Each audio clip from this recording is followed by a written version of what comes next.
Good morning. Isang mapagpalang araw para sa ating lahat mga kapatid ko kay Kristo. Today we continue with our study on this new sermon series that we entitled Jesus in Every Book. We are now in the third book of the Bible, which is Leviticus. Jesus in Leviticus. No? Jesus is all throughout the Bible, as I've mentioned before. Now we learned that there are two ways that Jesus is revealed in the Old Testament or in the Bible.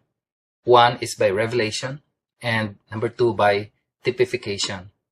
When we say revelation, he himself revealed personally or through audible or visual images.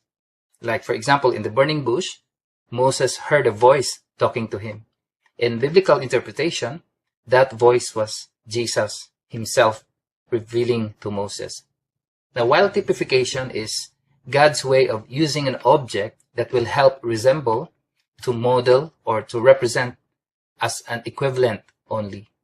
Like the blood of the lamb being marked on the doorframes of the Israelite houses, they only typify the blood of Jesus that will soon to be spilled when the incarnate Jesus dies on the cross. So from Genesis to Exodus, Jesus, as we see, was being revealed and being typified, preparing all of us to see him, so that we will not miss him out when he comes on his incarnate state. So today, in the book of Leviticus, we find out some major typification of Jesus, particularly the priesthood, being represented by the high priest, Aaron. Now, kung atin pong babalikan mga kapatid, the ultimate reason why God would save his people from the enslavement in Egypt is embedded in his command to Moses. Ang sabi sa Exodus 8:1, Then the Lord said to Moses, Go to Pharaoh and say to him, This is what the Lord says, Let my people go so that they may worship me. Now we might think that it is because that they were suffering or nahihirapan sila, kaya palalayaan sila ng Diyos, right? Well, second na lang yun. To God, the overarching reason why his people suffer and the need for him to rescue them is because they were banished from the presence of God, from his blessing. And the only way to solve this is to take them out from this powerful nation and teach them how to worship him. Kaya if you observe, ang dali lang naman sanang dadalhin sila from Egypt to the promised land. Kung titingnan natin ang mapa, kung saan sila nanggaling, papunta saan, some scholars even say that it would just take 7 days for them to travel this far. But the Bible tells us that it took them 40 years for them to enter the promised land. Clearly, it is not just about their safety or comfort or about their land that God had to save them. But it is something more. That God is teaching them to worship him, to know him. Let them go so that they will worship me. To worship is not that simple as it seems. Because how do we worship a God who is holy? Who is perfect, who is blameless, who is pure. This is one major lesson that Israel had to learn dito sa buong libro ng Leviticus. And it is about the holiness of God. So much that in the conduct of worship, it is even dangerous or deadly to approach God irreverently. In Leviticus 10, we read that there are two sons of Aaron, si Nadab and Abihu. When they offered an authorized fire before the Lord, which is contrary to his command, namatay po sila. Let's read this verse in Leviticus 10:2. So fire came out from the presence of the Lord and consumed them, and they died before the Lord. Now, although the priesthood has already been instituted, or the ministry of priesthood was instituted a chapter prior to chapter 10, which is in chapter 9, but it seems like that the essence of why they are doing this ministry or rituals did not really sink in to these priests. Ang paalala ni Moses kay Aaron is ganito, This is what the Lord spoke of when he said, Among those who approach me, I will be proved holy. In the sight of all the people, I will be honored. And so for Aaron, who took the position of, or who was assigned to be the high priest, ito ang paalala sa kanya in chapter 16, verse 2. So the Lord said to Moses, "Tell your brother Aaron that he is not to come whenever he chooses into the most holy place, behind the curtain in front of the atonement cover on the ark, or else he will die." Now, if the priest and the high priest have very dangerous or costly kind of ministry, especially in the handling of the objects or ceremonies in the temple or in the tabernacle, because it would cost their lives, ano na lang kaya ang ordinaryong tao? Paano na lang kaya sila makakalapit sa Diyos? And that this should lead us to our problem that how can unholy people approach a holy God? Saan po kaya tayo pupulutin, mga kapatid? Tayo na makasalanan, tayo na walang pakialam sa kabanalan ng Diyos, tayo na madumi ang isip, tayo na madumi ang mga kamay sa mga gawaing masasama, tayo na ang kasalanan ng ating amang si Adan ay ating namana at nananalaytay sa ating kaduguan. You know, when God banished Adam and Eve from the holy ground of Garden of Eden, that was even a form of mercy. Dahil kung hindi, they will die in the holiness of God immediately. Although relationally or spiritually, there was an instant death there, their physical death throughout the mercy of God died slowly. The curse that sin brought was manifested in the sickness of their bodies. There were violence. There were absence of peace. In other words, dahan-dahan silang pinapatay, no? Kanilang katawan sa pamamagitan ng lahat ng uri ng problema or troubles in this world. At kahit anong gawin upang makalapit o makapaghingi ng saklolo sa Diyos, hindi rin sila naririnig dahil sa kasalanan. Isaiah 59 verse 2, "But your iniquities have separated you from your God. Your sins have hidden his face from you, so that he will not hear." But God would not allow sin to rule forever. Although it is sin that separated God from man, it is the initiative of God that will bring man closer. So God initiated one of the most important roles of priesthood, which is mediation. Someone should arbitrate. Someone should reconcile this great chasm between God and man. And this is the role of the priests. They stand in the gap between the unholy people and the holy God. Now, through the functions of the priest, man can have a chance to approach God on a very limited and specified and bounded basis. Kung titingnan natin itong verse na ito sa Leviticus 16:3-4, sabi, this is how Aaron is to enter the most holy place. He must first bring a young bull for a sin offering and a ram for a burnt offering. He is to put on the sacred linen tunic with linen undergarments next to his body. He is to tie the linen sash around him and put on the linen turban. These are sacred garments, so he must bathe himself with water before he puts them on. Now, although the priest was given the highest privilege, of mediating people and God, but still, the high priest is not excused to undergo the same rigorous and meticulous requirements.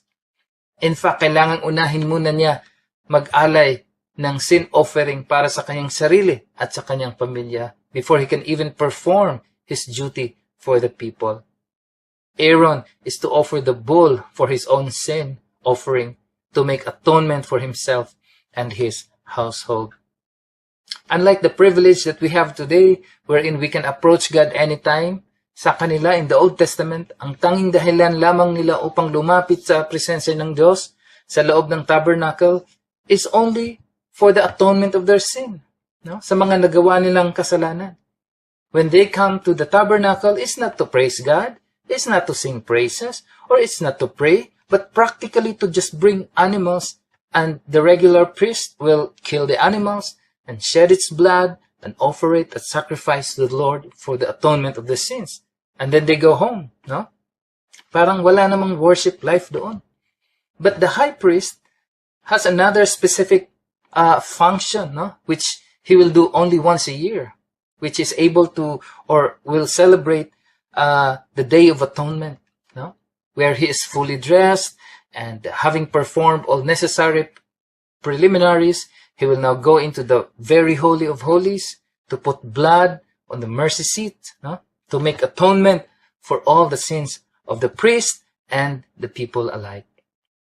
It's a bloody picture inside the tabernacle, mga kapatid. The noise of butchered animals and the smell of blood and the smoke of the sacrificed and burned bodies. But this is really what it takes, no? To approach a holy God. The sight of the blood, the sacrifice, the smell of the smoke, all this, but a reminder of how messy and how costly it is in order to bring back that relationship that was broken. And the Old Testament is not short of that reminder for the people of Israel, because they have to keep it doing, because in reality, God can never be satisfied with the blood of these animals. Isaiah 1:11, the multitude of your sacrifice, what are they to me? Says the Lord. I have more than enough of burnt offerings, of rams, and the fat of fattened animals. I have no pleasure in the blood of bulls and lambs and goats. Until the ultimate sacrifice, Jesus, who will come, God will never be satisfied with all these rituals in the temple or tabernacle. The millions of gallons of blood that ran all over the altars of Israel for hundreds and hundreds of years, the multitude of their sacrificed animal will never satisfy a holy God. They will have to keep it doing over and over again, year after year. And that this should bring us to our principle that Jesus is our ultimate high priest. The high priest being typified in the Old Testament, especially in Leviticus, is therefore far less ideal, for they will never achieve the perfect mediation between God and man. Dahil sila mismo ay makasalanan, and also they needed to sacrifice animals for their own sins. Their mediation only served to give us a shadow of what is to come, who is in the person of Jesus Christ, who is the Son of God himself. In Hebrews 4 verse 14 it says, therefore, since we have a great high priest who has ascended into heaven, Jesus, the Son of God. Now, Jesus Christ is not only the promised seed which is typified in Genesis, or the blood on the doorpost in Exodus. Now in Leviticus, he is the great high priest who not only entered the tabernacle and the Holy of Holies, but he ascended into heaven, into the real place of the Holy God. So how did Jesus do his priestly ministry? Now, as mentioned earlier, to mediate, the meaning of mediation is to be in the middle, no? And there is only one in the whole universe who can fit the requisite of this unique position to mediate between God and man. Because he has to be both God and man himself to represent both parties. The reason why it is very important part of our theology or understanding that Jesus is man and at the same time is God, because if Jesus is only God and not man, there is no point of perfect mediation, but only condemnation and death, just like what Aaron and other priests did. After John says in John chapter 1 that Jesus was the Word, and the Word was with God, and the Word was God, he then goes on to say that this Word, or the Word, became flesh and made his dwelling among us. This part of the scripture is very important, mga kapatid, in order for us to understand, because this is the human incarnation of God. A great miracle. Nagpakumbaba ang Panginoong Diyos upang maging katulad sa isang taong makasalanan, although wala siyang pagkakasala. Philippians 2:6-7, who, meaning Jesus, who, being in very nature God, did not consider equality with God something to be used to his own advantage. Rather, he made himself nothing by taking the very nature of a servant, being made in human likeness. Now, why is this very crucial? Is because Jesus needs to fit in order to qualify and embody a perfect mediator. A mediator, perfect mediator, is somebody who knows God because he is God. And somebody who also knows man because he is man, right? With these two natures being put together in one, you have a perfect high priest who can represent the two opposing or conflicting parties. And why is this God satisfied with this setup? Now, it doesn't mean na dahil ang namagitan ngayon na high priest is has a special favor dahil siya ay kanyang bugtong na anak, no? Dahil anak ko naman ito, suddenly everything is now erased or burado na ang kasalanan ng mga tao. No, it doesn't work that way. Remember, he is a perfect God with perfect justice system. He does not and cannot overlook sin and could not even leave the guilty unpunished. Remember Exodus 34:7? Yet he does not leave the guilty unpunished. He punishes the children and their children for the sin of the parents to the third and fourth generation. What makes Jesus perfect in this mediation is that since he represents man, he can die as a payment for the requirement of sin. You know, in the Garden of Gethsemane, Jesus knew exactly that his death will serve to satisfy the justice of his Father God. And at the same time, Jesus is God to represent God. He also provides holiness to people as God's requirement. In Leviticus 19 verse 2, be holy because I, the Lord your God, am holy.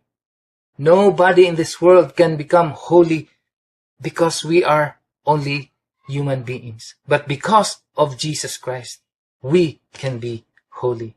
Therefore, he can fit into this mediation project. Jesus had done a perfect work in mediating us to God. You know, in talking to his Father, he said, I have brought you glory on earth by finishing the work you give to me. The work of priesthood, mediation, was perfectly accomplished through his death. That is why the scripture says in Hebrews 1:3, after he had provided purification for sins, he sat down at the right hand of the majesty in heaven. Ano pong significance nito with this verse na siya ay nakaupo sa kanan ng Diyos? Well, it signifies that he finished his work, right? You don't sit down until your work is done. It is a picture of a completed work. But not only that, Jesus is our perfect high priest because he represented us not just in his ability to die or sprinkle his blood on the altar of God, but he represented us in all aspects of our humanity. Hebrews 4:15, for we do not have a high priest who is unable to empathize with our weaknesses, but we have one who has been tempted in every way, just as we are, yet he did not sin. You know, the word empathy is a very powerful word. In Greek, the original term is sympathesai. No? Sympathesai. It means to have a fellow feeling with, sympathize with. You know, in our training sa seminary, we are told not to say this very common mistake pag nag-counseling po kami. We are tempted to say, you know, I understand you or I understand your feeling. I feel you. Mali pala yun. Dahil in reality, nobody can understand a person's feeling except that person himself. But Hebrews use this term to empathize because when you look at the scripture, Jesus was not an uninvolved or unsympathetic God here. Remember at the death of Lazarus when Jesus wept? Maybe we miss out this verse prior to his weeping. In John 11:33, this is the verse. When Jesus saw her, or Mary, weeping, and the Jews who had come along with her also weeping, he was deeply moved in spirit and troubled. No? Jesus knew exactly that he has the power to resurrect Lazarus. Why bother crying or be troubled? But this Jesus crying is only a show of his personal involvement with the feelings of man. He was troubled, actually. He's not a stranger to our emotions. He feels us, every fiber of our emotion he is feeling. In terms of our human temptation, Jesus was tempted too. He was tested and subjected to every kind of trial that you'll ever know. The only difference is that he never gave in to temptation. Look at this verse in Luke 22:44. And being in anguish, he prayed more earnestly, and his sweat was like drops of blood falling to the ground. Have you ever resisted a temptation to the point of sweating blood? You know, Jesus could easily use his divine power and exit from that intense moment in the garden of temptation. But you know, he continued to operate in his human form so that he can faithfully represent us, so that he could empathize with our weakness. Now, what about pain? Well, Jesus had the most agonizing pain. Alam natin that all of us go through a certain threshold level of pain, you know, before we black out or before our body can ever bear it. Sometimes we choose painkiller para din na natin maramdaman yung sakit. But don't you know that Jesus was offered vinegar while hanging on the cross to alleviate that pain or to numb that pain? Naawa siguro yung mga sundalo sa kanyang sakit na nararamdaman. Okay, painumin natin ng suka para maibsan ang kanyang sakit. There, they offered Jesus wine to drink mixed with gall. But after tasting it, he refused to drink it. Why? You know, to lessen the pain at that moment was luxury enough for Jesus because he wanted to feel the pain as intense as possible in order to represent us to God. Wala pong sakit ang ating nararamdaman na hindi naranasan ni Jesus. In other words, Jesus was a human being in every sense of the word. And from a human standpoint, he had all that man has. And this should bring us to our promise that we can now approach God with confidence. So Jesus is our high priest, you know. He deliberately underwent every human experiences so that you could go to him and talk to him and he can relate to you or understand you in everything that you are going through right now. Our God has been there. There is nothing that you will tell him that will shock him or that he will judge you. No. Tayo minsan nahihiya tayong lumalapit sa isang tao or para mag-confess o mag-share kasi baka di nila alam ang ating pinagdadaanan dahil they will only judge us. They might, question us. Baka they will just blame us. Wag na lang. With Jesus, our high priest, you won't hear that. He will be our advocate to represent you so that you can approach God with confidence. Kaya ang sabi ng 1 John 2:1, my dear children, I write this to you so that you will not sin. But if anybody does sin, we have an advocate with the Father, Jesus Christ, the righteous one. The great high priest is our advocate. Siya ang humaharap para sa atin dun sa kanyang Ama. You know that the death of Jesus on the cross, the curtain in the temple which divided the holy place and the Holy of Holies was actually torn into. Napunit po yung kurtinang makapal. At that moment, the curtain of the temple was torn into from top to bottom. What a symbolic display of this truth, mga kapatid, that the curtain that prevented the people to come to God, the curtain that symbolizes fear or death for those who wanted to approach God, is now torn, is now destroyed, is now irrelevant. Because Jesus has already finished his work of mediation. Through his death, we can now approach God boldly and with confidence. Let us then approach God's throne with confidence, so that we may receive mercy and find grace to help us in our time of need. And we can do this not once a year, not by bringing sacrificial animal, not with fear of possible death, but anytime that you want. Because not only that that curtain was torn, the temple itself was transferred to our own body, meaning our personal worship life is not anymore dependent on a designated place, but wherever you may be, there is the presence of God. Do you not know that your bodies are temples of the Holy Spirit, who is in you, whom you have received from God? Because of Jesus, you have an unlimited, unhindered, and unbounded connection with God. And this is our real connection, mga kapatid. This is available to every believer. Peter mentioned this very important role of every believer in his letter. He said, "But you are a chosen people, a royal priesthood, a holy nation, God's special possession, that you may declare the praises of him who called you out of darkness into his wonderful light." It means that we have all access to God by virtue of Christ. That every man, by faith in Christ, enters directly into God's presence. No more the need for any human mediator or any form of sacrifices or any priest or any pastor for you to come to God. You are a priest by virtue of Christ. Use that privilege in your worship to Him. Kaya kung ating balikan ang Leviticus and all its intricacies in preparations and sacrificial systems at kung paano itong lahat nagawa at na-fulfill ni Jesus, it is really so foolish for people to reject Jesus.